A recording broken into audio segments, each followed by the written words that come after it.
Ya, halo teman-teman semua, balik lagi di KPN Official. Assalamualaikum warahmatullahi wabarakatuh. Biasa ini video dadakan. Sekalian nanti malam gue mau tag untuk biasa ya, syuting horor. Lagi fokus syuting horor sekarang. Jadi kalau untuk yang YouTube ya video-video santai gitu kan. Gue mau bahas apa? Gue mau bahas suatu hal.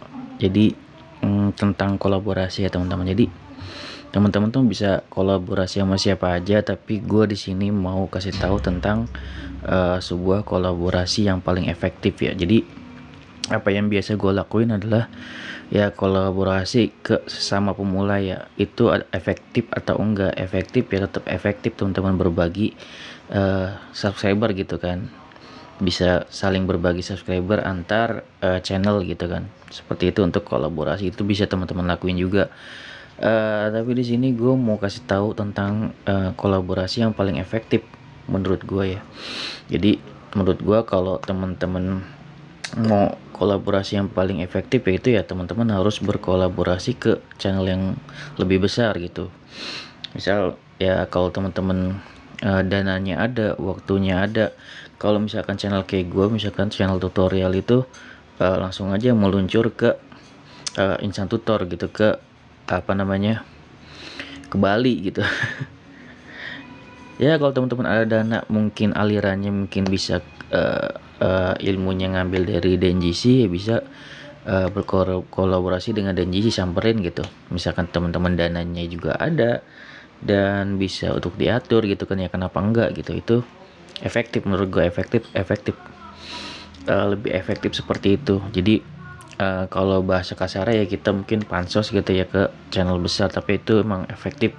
Kalau misal channel teman-teman masak ya teman-teman berkolaborasi dengan yang masak juga, yang channel besar. Kalau misal teman-teman yang vlog juga sama gitu, berkolaborasi dengan yang channel besar yang vlog juga, yang subscriber udah banyak kayak gitu. Terus kalau misalkan kayak gue nih, channel horor gimana bang gitu kan.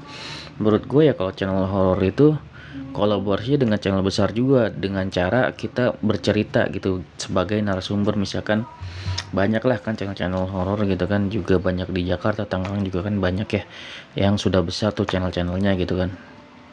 Ya sebenarnya gue bisa aja lakuin untuk kolaborasinya dengan cara ya gue harus menjadi narasumber atau bercerita di situ. Nanti di saat tag videonya itu ya gue bisa kan untuk promosi channel gue sendiri, misalkan kayak gitu kan.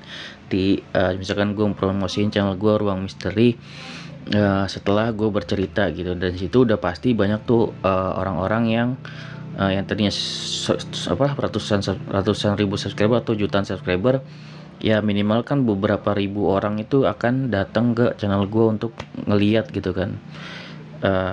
Pastinya seperti itu gitu. Jadi itu efektif ya teman-teman. Kalau misalkan ya horor malah nggak bermodal, malah mungkin ya kalau misalkan channel udah besar mungkin kita yang dibayar kali ya, mungkin seperti itu. Dan kalau misalkan itu kita niatnya untuk bisa untuk pansus atau segala macam untuk menaikkan channel kita, itu malah kita nggak dibayar pun malah untung kayak gitu.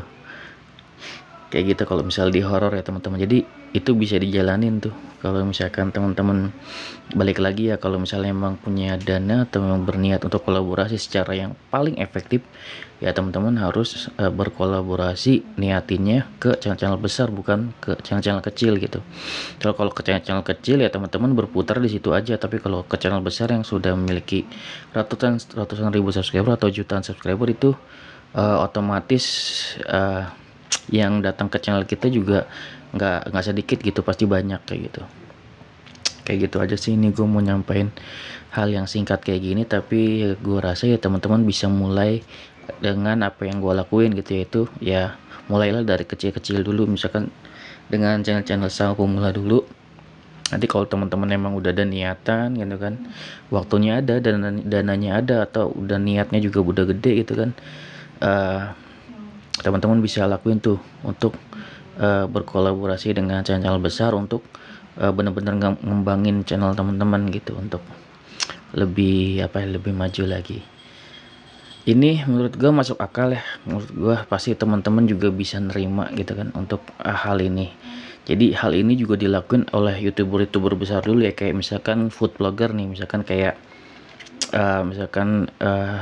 Mbak Novia Hub gitu kan, bisa berkolaborasi dengan Next Carlos, mungkin dia kalau lagi di Bali atau gimana ya kan, mungkin aja gitu kan. Jadi ya ibarat kata nih, bisa nggak aman Next Carlos pun sama youtuber baru juga, misalkan ada yang di Bali atau gimana itu kan sebenarnya bisa kolaborasi juga misalkan kayak gitu. Terus gue kan ngikutin ya dari dulu, kayak misalkan kayak Magdalena gitu, itu waktu itu kan dia juga kan menaikkan channel dia juga dengan cara itu pansos ibarat kata gitulah, cuman memang bahasanya kita ya kolaborasi lah. Misalkan dulu itu aktif banget tuh Magdalena naikin channelnya dengan cara kolaborasi terus dengan Tan Boy Kun, terusnya itu dia setelah itu kolaborasi terus dengan Next Carlos kayak gitu, lama-lama sama-sama naik kayak gitu. Jadi bertukar subscriber ibarat kata kayak itu, yang jadi tadinya cuman mungkin puluhan ribu tuh, ratusan ribu, sekarang udah jutaan. Jadi memang emang kayak gitu, memang cara menaiknya gitu kan. Dan mau Deddy Corbuzier pun dan siapapun pasti kayak gitu. Jadi ya buat teman-teman memang yang lagi viral misal di TikTok kayak Fajar Setboy atau gimana pun, terus diundang-undang ke banyak tempat, itu sebenarnya sudah suatu keberhasilan, karena ya apa ya, dia dapat engagement gitu, ibarat kata dapat dapat panggung lah ibarat kata gitu. Jadi dia kalau misalnya mau bikin apapun juga kan udah ada nama gitu dalam tanda kutip, dia mau YouTube kayak dia ada undang-undangan udah punya dapat duit. Tapi kalau ya kayak viral-viral kayak gitu kan ada redupnya gitu. Jadi kalau menurut gue manfaatin tuh waktu dia lagi naik ya, dia buat channel YouTube, TikTok dia naikin ibarat kata gitu. Jadinya memang ya otomatis sudah ada nama, dan biasanya ada endorse biasanya kalau kayak gitu yang udah viral ya. Jadi ya semoga teman-teman juga suatu saat bisa viral ya gitu ya, terutama yang paling berpotensi yang Mbak Novia Hub ya teman-teman. Jadi buat teman-teman juga pasti bisa yang vlog ataupun yang masak, mungkin memang kesempatannya aja yang belum ada, atau waktu, niat, atau dananya gitu. Biasanya sih kayak gitu teman-teman. Kalau misalnya memang ada kesempatannya, manfaatin aja teman-teman, jangan malu untuk ibarat kata dikatain pansos atau apapun ya. Memang di YouTube itu memang kayak gitu caranya untuk naik gitu. Oke, segitu ya video dari gua. Semoga video ini bermanfaat dan video ini bisa teman-teman terima dengan akal sehat. Itulah memang alur YouTube, memang pansos itu adalah hal yang biasa. Jadi memang udah waktunya kita banyak-banyak berkolaborasi untuk mengembangkan channel. Itu menurut gua, dan segitu ya video gua kali ini. Kalau ada salah-salah mohon maaf. Ini gue mau syuting lagi nanti tengah malam untuk horor, dan gue mau upload nih lagi upload. Ya gue lagi sibuk-sibuknya untuk ngedit dan juga syuting yang horor ya teman-teman. Oke, segitu video dari gue. Assalamualaikum warahmatullahi wabarakatuh. See you next video teman-teman.